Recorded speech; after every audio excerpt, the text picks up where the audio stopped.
Most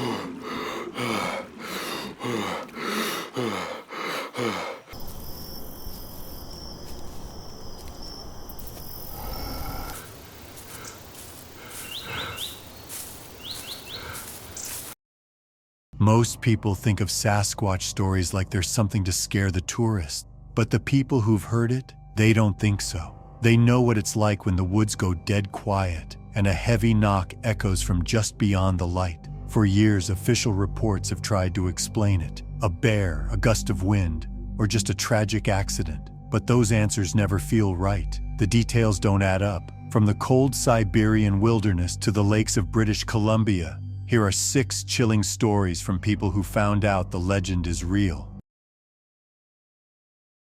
Volchy Ridge was an endless ocean of white snow and dark trees in the Siberian wilderness. People didn't live there, not anyone right in their mind at least. The land was too big and too cold, but sometimes people would visit, just to seek the quiet that didn't exist in the cities. It was November 2024.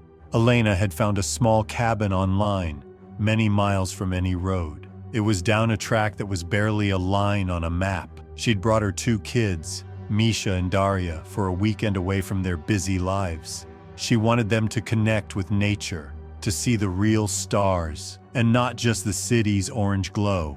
She was a good mother. She worked long hours as a clerk at the regional hospital. It was a quiet job that mostly involved her listening to beeping machines and hushed voices. She'd been saving for this trip because it was her one big gift to the kids for the year. Misha was 10. He was a quiet and responsible boy, already trying to be the man of the house. 7-year-old Daria, on the other hand, was a sensitive kid who noticed everything. The drive was long, and their old car's engine struggled to keep up with the cold. The road ended a few hours into their drive, so they had to park and walk the rest of the way with their supplies on a small sled. They reached the cabin and realized it was even smaller than the picture they'd seen, just a single room. It was sturdy though, built with thick logs and a solid foundation. The air was stale and cold, but Misha quickly helped Elena get the wood stove lit. Daria found a dead fly on the windowsill and gave it a small funeral. Elena watched them with beaming pride. It was good to be here. It was everything she'd hoped for. And soon the small place was filled with the warm smell of pine smoke. Outside, the sun began to sink, and the sky turned a deep blue. The light didn't fade slowly. It was light turning off a switch as the tall trees completely engulfed the sun. Elena was at the stove, humming a low tune and stirring a pot of soup. Misha was stacking the last of the firewood by the door when he suddenly stopped. And he didn't just stop, he went stiff. Elena's humming got caught in her throat. Daria looked up from her drawing, and for a split second the cabin was deadly silent. But then they heard it. A thump, then another, a slow and rhythmic sound. It was coming from the wood, from somewhere just beyond the small clearing. Elena's first thought was the trees popping from the cold, but Daria's eyes went wide. She knew this was something else. Elena strained to listen, and even though she didn't want to believe it, she knew her daughter was right. The sound wasn't a crack, it was measured, like a heavy knock. Then another sound joined it, a low huffing of a very big animal slowly breathing out. The thumps and the huffing were closer now, right outside the wall. Elena's smile had disappeared and her blood felt cold. This wasn't a tree, it wasn't even any animal she knew. Then all of a sudden the sound stopped, but somehow the silence felt worse. It felt heavy. The children were huddled together by the stove. Misha had picked up the iron poker, holding it with white knuckles. Elena felt angry. Who was out there and why'd they try to scare a mother and her children this far from everything? She told herself it was a hunter, a lost man. She had to check. She looked at Misha and told him to lock the door and not open it for any reason. He just nodded. She then stepped out onto the small porch. The cold felt lethal. It hit her chest and stole her breath. She tightened her coat and grabbed the heavy flashlight. Misha's small hand turned the deadbolt. She heard the click and shone the light into the trees, but the beam just bounced off the first line of pines. There was nothing but snow and dark shadows. She called out into the wilderness, but there was no answer. The knocking didn't start again, and the huffing was gone. There was only the cold silence of the forest. Elena let out a long breath. She felt a little foolish because maybe it was just the woods playing tricks. She turned back to the door, ready for the warmth of the stove. That's when a gust of wind slammed into the cabin. But this wasn't wind. It was a sudden, hard push, almost as if something huge had shoved the building. The single window rattled in its frame, and inside, the kids stumbled back. Daria screamed and scrambled to the window, wiping the frost with her sleeve. Misha was right behind her, his hands flat on the cold glass. They saw it, standing at the edge of the trees, a dark shape that looked like a shadow against the snow. It was bigger than their truck, stood on two legs, and was looking right at the cabin. Elena turned as she heard the children scream and pointed her flashlight at the beast, but it didn't step back. It lunged forward, and with a speed that didn't seem possible for its size. A massive arm, thick as a tree trunk, swung out, and then there was a thud, a heavy sound that echoed through the woods. The flashlight flew from Elena's hand and spun wildly, lighting the creature's leg for a split second before falling on the snow. The kids could still see the shape. It was huge and seemed to block out the stars. It bent down, lifted their mother like a small doll. She didn't fight back. She couldn't. The thing turned, but it didn't run. It slowly stepped away, and just like that, it was gone. The woods had swallowed the creature and Elena with it. Misha yanked the door open, but the porch was empty. His mother was gone. The only thing left was the flashlight, lying half buried in the snow. Misha rushed back, slammed the door, and dragged a heavy table in front of it. Daria cried until she fell asleep, but Misha didn't. He held the iron poker and stared at the door. When the search team arrived late the next morning, they found a cold stove and two terrified children. Misha was asleep on the floor, still clutching the poker, while Daria was awake, staring at the wooden ceiling.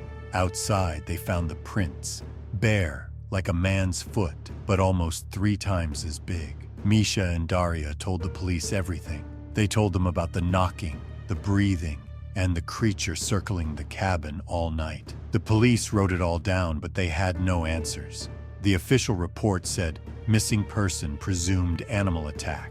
To this day, no one goes up to that part of the wilderness. The locals stay away. They say the forest has claimed that patch of land, and that if you get close enough around dusk, you can still hear it. The slow, rhythmic knock and the heavy breaths waiting in the dark. The Mongolian steppe was big, just impossibly big.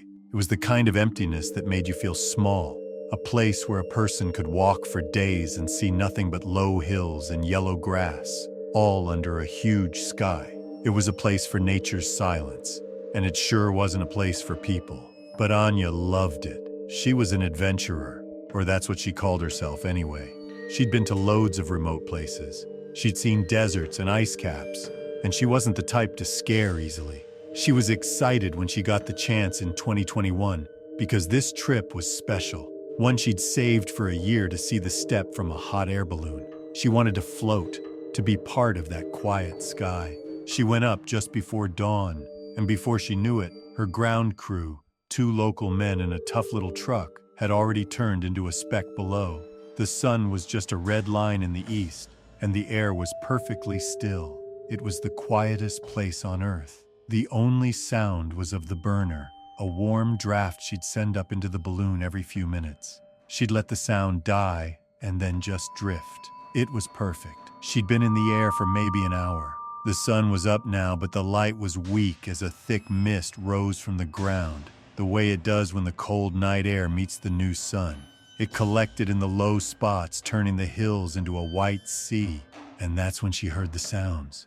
She'd just fired the burner, and in the silence that followed, it came up from below. A thump, then another, and it kept going.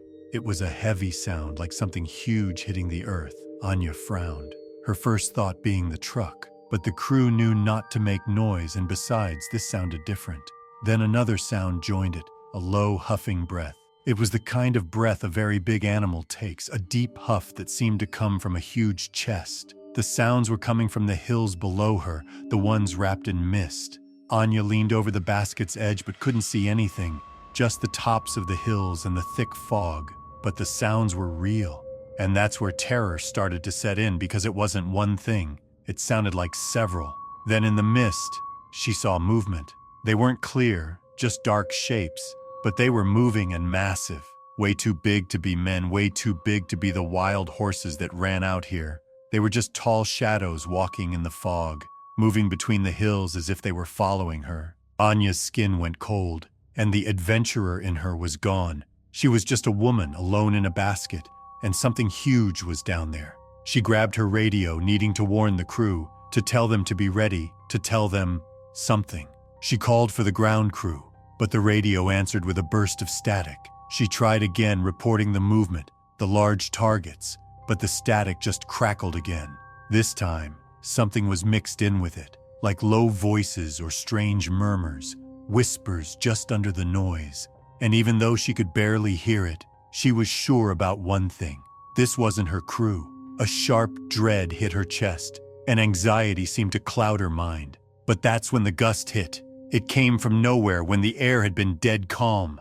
This was a sudden, hard shove, as if a giant hand had swatted the balloon. The basket didn't just rock, it swung hard, tilting over. So much so that Anya had to grab the ropes to keep from falling. The balloon was being pushed toward a shadowed line of trees that she hadn't even noticed before. She yelled into the radio again, but it just hissed, and as fast as it started, it stopped. The wind was gone. The balloon steadied. Anya's heart was beating like a hammer. She looked down, and the mist was still there, but the shapes were gone. The thumping and huffing had stopped, and the step was just as silent and empty as it had been at dawn. She landed an hour later, her knees shaking. The crew chief, an old man with a tough, wrinkled face, helped her out. He saw her face and didn't ask what happened, just nodded like he already knew. She told them anyway, about the sounds, the shapes, the radio. The old man listened and wasn't surprised, just kicked at the dirt with his boot. He told her his grandfather used to talk about it, that the plains were not as empty as they looked. They packed up the balloon in silence. As they were tying down the basket, the old man's son called out, pointing at the ground near the cluster of low hills where Anya had heard the sounds. He'd found the prints. They weren't horse tracks or wolf tracks. They were barefoot, like a man's, but they were enormous, bigger than anything he'd seen. But that wasn't the worst part, because they weren't just walking through. The prints were in a circle, a huge, perfect circle stamped into the damp earth around the base of the hill, as if many huge and heavy things had been walking in a ring all night waiting for the mist. Anya didn't say another word. She got in the truck and didn't look back. She felt it, though, all the way back to the village. She felt like something was watching her, something she couldn't see, something with a long stare. She said the whole steppe felt alive. The herders don't camp or trek alone out there anymore. They say it's bad land. They say something unseen stalks those plains and that it follows any movement, even movement from the sky. The interior of British Columbia is full of lakes. Big ones, small ones, and ones that don't even have a name. They're just deep, cold patches of water surrounded by endless trees. This was one of those near the northern Rockies. It was a place people came to, just to be properly alone, a place to forget the world. But it wasn't a friendly place. It was a place for silence, and it sure wasn't a place for mistakes. Mark Levesque knew that. He was maybe the best wilderness guide in the province, a man who lived by the rule of no mistakes. He was 45, lean, and had a quiet that matched the woods. He wasn't a risk-taker. He was a planner. He checked his gear, rechecked it, and then packed it. His clients, rich people from the city, thought he was too paranoid. He just thought he was careful. This trip in early 2023 wasn't for clients, though. It was for him. It was a 3-day solo trip on a lake he knew better than his own street. He'd kissed his wife goodbye, promised to call on his satellite phone the next night, and driven his truck down the long dirt road. He just wanted that quiet. He launched his kayak into the gray water and paddled. The only sound was the dip of his paddle. It was perfect. A mile across the lake, a young couple, Ben and Sarah, were zipping up their tent. They were new to this, their gear all shiny. They'd picked this lake because Mark's own company blog had called it the most peaceful spot on Earth. They'd made a small fire, cooked their dinner, and crawled into their sleeping bags as the sun went down. Ben was almost asleep when the first sound came. It was a heavy, rhythmic thud coming from across the water. Ben's eyes opened in the dark tent. He kept questioning what it could have been, but Sarah was completely stiff beside him.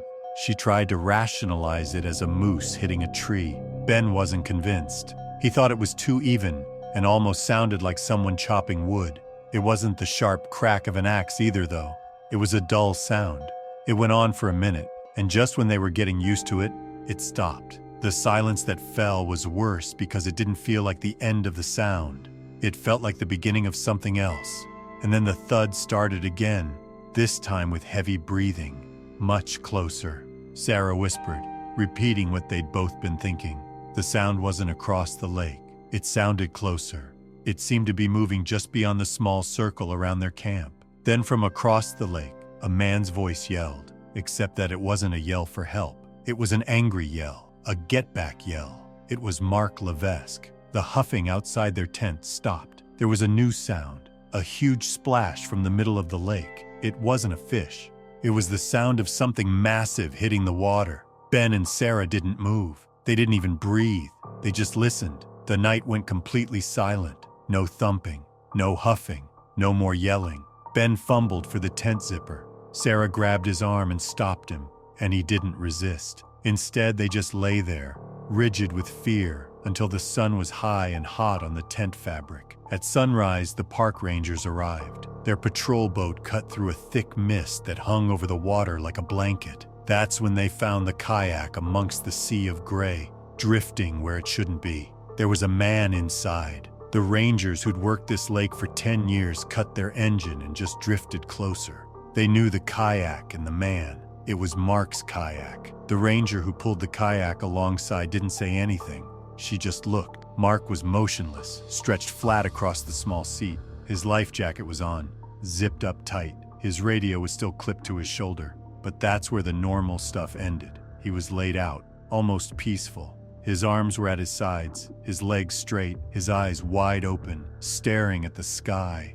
It wasn't how a man dies from drowning or a heart attack. It was like he'd been placed, carefully. The ranger felt the hair on her neck stand up. This was wrong. Her partner looked at the hull, his hand already reaching for his radio. And that's when he saw it. 4 deep parallel lines scraped right into the side. They weren't from a rock. They were too clean, and they were wide, wider than a man's hand. Too wide for any animal's claw. It looked like something had lifted the kayak right out of the water. They towed Mark's body back to the launch. The male ranger walked the shoreline while they waited for the coroner. He was looking for Mark's campsite, for boot prints, for anything. And that's where he found the other prints. They started at the tree line in the soft mud. He saw them and frowned, thinking they were from a bear, but they weren't. They looked like a man's foot, but they were huge, bigger than his own boot, by a lot. But that wasn't the scary part. The prints walked in a straight line, right out of the dark woods, across the narrow beach and into the shallows. They didn't stop. They just went right down into the deep water and disappeared. He stared at that last impression, the mud and water slowly filling it, and felt a cold that had nothing to do with the morning air. The police talked to Ben and Sarah. The couple was mortified and just wanted to leave. They told them what they'd heard. The thumping, the yell, the splash. They sounded crazy, and they knew it. The official report said Mark Levesque's death was an accident. The coroner, a man from the city who'd flown in, ruled it as hypothermia and exhaustion. He said Mark must have gotten confused, maybe had a heart problem and just died. The rangers didn't argue. The locals didn't either. They just knew. And to this day, the locals say if you're out there when the mist starts to rise, you can still hear it. The slow knock carrying over the water. And sometimes they say a shadow glides just beneath the mist, a huge dark shape pacing the lazy drift of an empty kayak. The Southwood Brooklands were just a big patch of green on the map in Atlanta. It was the kind of place people drove to on a Saturday, just to feel like they'd gotten away from things. This was in 2025. The air was clean, the trails were marked, and it all felt perfectly safe. It wasn't a wild place. It was a place for day hikes and family pictures. David and Sarah had brought their son Leo for one of those hikes. Leo was 15 and annoyed. He didn't want to be there. He wanted to be at home, online, anywhere but walking on a dirt path with his parents. David was trying to entertain him, pointing out birds and insects. Sarah, on the other hand, was just trying to enjoy the quiet. They'd been walking for 2 hours when they got to the creek. It wasn't much, just a shallow stream of water cutting through the trees, the rocks all covered in green moss. David called for a rest stop and dropped his backpack. Sarah sat on a log and pulled out a water bottle. The place was peaceful, and the only sound was the water moving. Leo said he was going to see where the creek went, so he got up and wandered upstream, disappearing around a bend. David and Sarah sat in that easy silence that parents have. They were just catching their breath. They were there for maybe 5 minutes when Leo yelled. It wasn't a scream, not a yell of pain. It was a sharp shout from up the creek, asking who was standing in the water. David and Sarah looked at each other. Annoyance, then a jolt of worry. David called his son's name, already on his feet and moving, and then they heard Leo yell again. They ran, pushing through the low branches, and stopped after the bend. Leo was standing on the bank, staring at the middle of the creek. He was pale, but no one else was there. Sarah ran up, asking what was wrong and who he was talking to. Leo just whispered that a man was right there, pointing to the center of the creek, to a patch of water that was just water. David's eyes scanned the trees on the other side and told Leo he was seeing things, but Leo insisted he wasn't. He said the man was huge and had been standing right there just staring, and that's when Sarah saw it. In the middle of the creek, where Leo was pointing, ripples were spreading out, slow circles moving toward the bank, as if something very large had just been standing there and had lifted its foot. Then the smell hit them. It wasn't just damp woods, it was a foul smell, a heavy stink that was just hanging in the air. Sarah pulled her shirt over her nose. A heavy knock echoed from the trees farther up the creek. It wasn't a woodpecker, it was a dull sound like a big rock hitting a tree. It wasn't fast, it was slow, and it felt like it was for them. Then the sound came again. Leo took a step back. David grabbed his arm and with a firm voice said they were going. They didn't run. They just turned and walked back the way they came. The thumping followed them, keeping their pace, always just out of sight in the woods. It went on for 100 yards and then, as suddenly as it started, it stopped. They got back to their little rest spot, back to their packs on the log. And that's where things got really terrifying because their backpacks were unzipped. David and Sarah just froze. They hadn't been gone for more than a minute. Sarah looked at David, but he just shook his head. He hadn't done it. Nothing was stolen. David's wallet was still in the side pocket. The car keys were there. Their phones were there, but everything had been moved. A bag of candy had been taken out of a zipped pouch and was sitting on top of David's rain jacket. Sarah's first aid kit had been opened, and a roll of white gauze was half unrolled on the ground. A single hiking boot, Leo's, had been taken from his bag and placed neatly on the log as if on display. It wasn't theft. It was curiosity. Something had watched them leave, had come into their camp, had touched their things with a purpose. Sarah started to cry while David just stuffed everything back into the packs. He didn't say a word. He just grabbed their hands and pulled them down the trail. And this time they ran. They told a young ranger at the station what had happened. The ranger listened and promised to check it out. He went up to the creek the next day. He found the spot, and he found the prints. He saw them in the soft mud and frowned. They were bare, like a man's foot, but they were huge. But that wasn't the scary part. It was the stride. The prints walked through the creek, each one pressed deep into the mud, but the distance between them, it was impossible. 10, maybe 12 feet apart. He stared at them but couldn't make sense of it. His official report said the family had likely seen a bear, and the prints were just unusual patterns of erosion in the creek bed. He knew he was lying. The family never went back.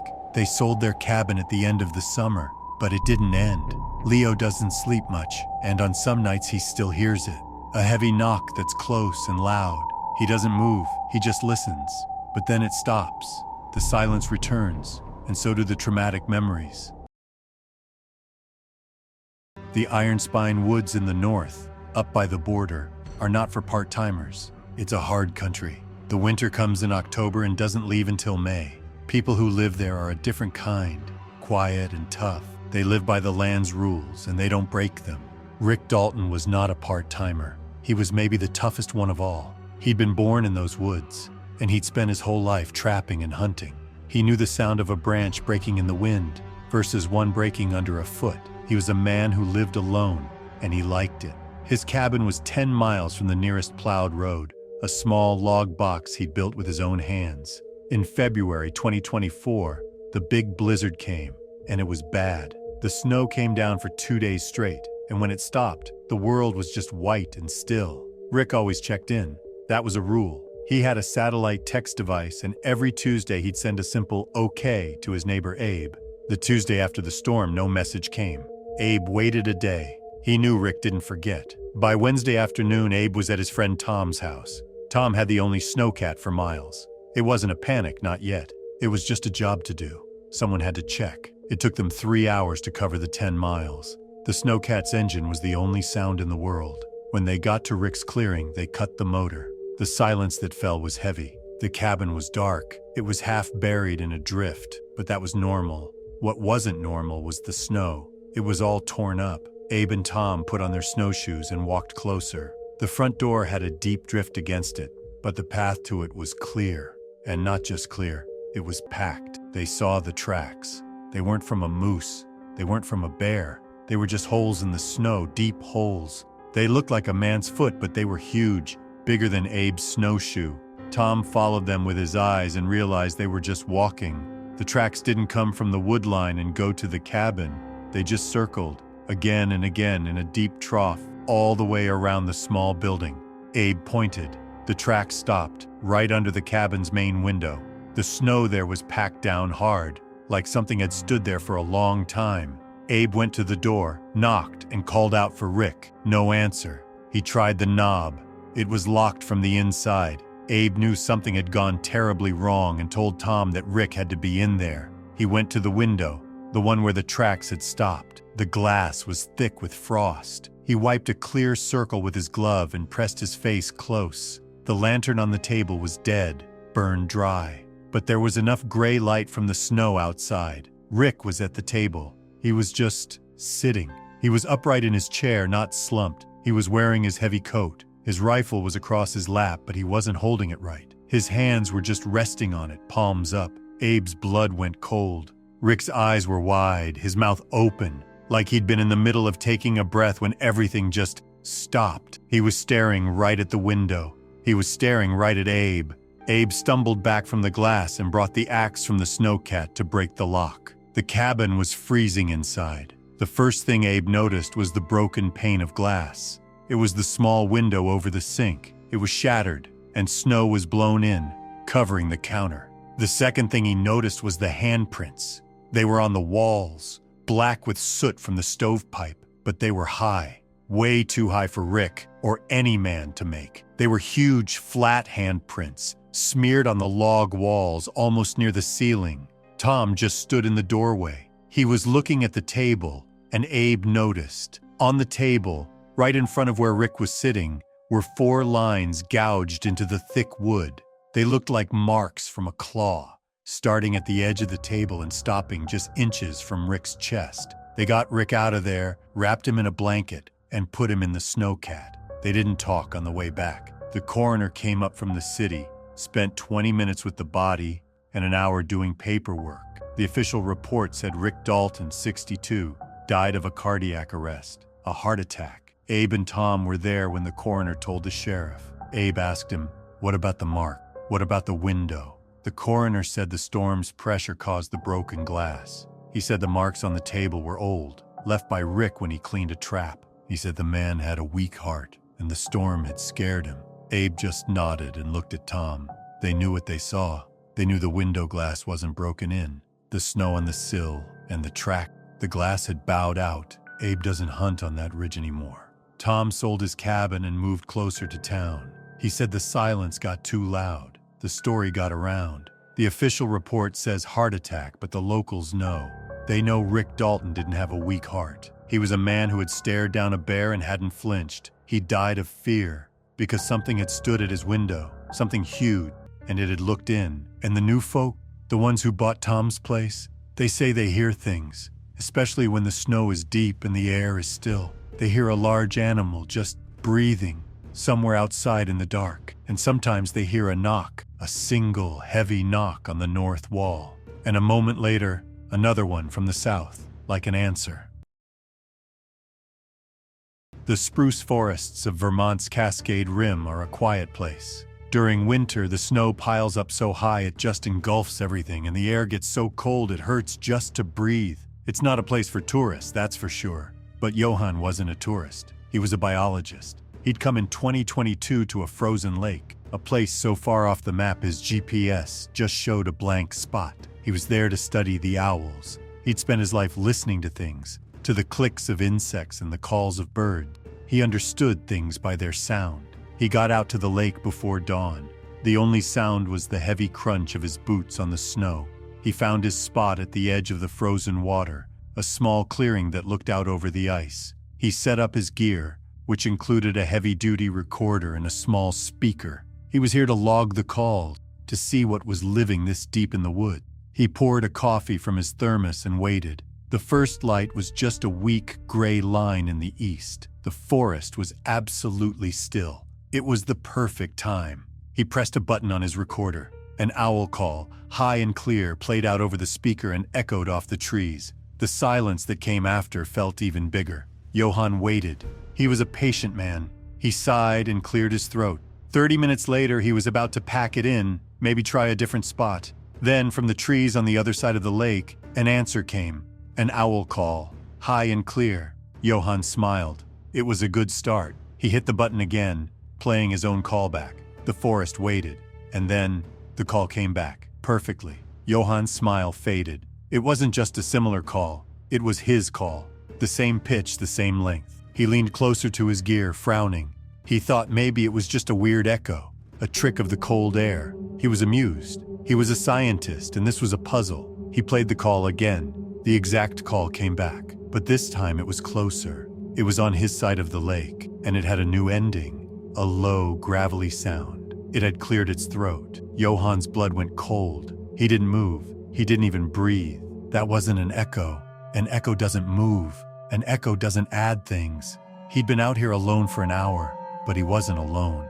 A branch cracked in the wood, just beyond his small clearing.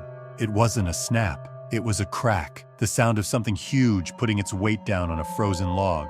Johann put his hand on the small axe on his belt and stood up. He heard the snow fall, as if something big had brushed against a high branch, and then silent. The woods just died. No wind, no small sound, nothing. The cold just swallowed everything. A fog was rolling off the ice, a white shroud that was wrapping around the trees. He stared into the fog, his eyes straining when he saw it. It was between two trees, just at the edge of his sight, a shadow, taller and broader than a man. It wasn't the shape of a bear, and it wasn't the shape of a moose. It was just wrong. It looked like a man, but a man that was too big, too heavy. It wasn't moving. It was just standing there, watching. Johann's heart was in his throat. He couldn't think. He could only stare. The shadow didn't move. And then, from the shadow came a new sound, a whisper, like just a breath of air in the fog. It was saying his name. That's what broke him. He didn't make a sound. He just turned and ran. He didn't grab his gear. He didn't grab his thermos. He just ran. He tripped through the deep snow, fell, got up, and kept going. He scrambled, pushing through the shrubs, not even feeling the branches that whipped his face. He just needed to get to his car. He burst out of the trees and fumbled for his keys, his hands shaking so bad he couldn't get them in the lock. He looked back. The forest was empty. The fog was still. He got the door open, threw himself inside, and locked it. He sat there for an hour just staring at the trees, his hands shaking. He couldn't speak. He couldn't even form a thought. The rangers found his gear the next day. He'd called them from the first town he got to, had just told them he'd been charged by a bear, and left his equipment. An old ranger found it. The recorder was sitting there in the snow, and so was the thermos. But all around the little clearing there were prints, like a man's foot, but huge, pressed deep into the frozen snow. The ranger said the prints weren't walking to the gear or from it. They were just walking in a circle, all the way around it, over and over. Johann left that week. He took a job at a university, in a city, a place with a lot of concrete. He told the rangers he was done with field work. He never filed a report. He just told his wife that he'd made a mistake. He'd spent his life thinking the forest was just full of echoes, but he was wrong. That morning, the forest didn't echo, it answered.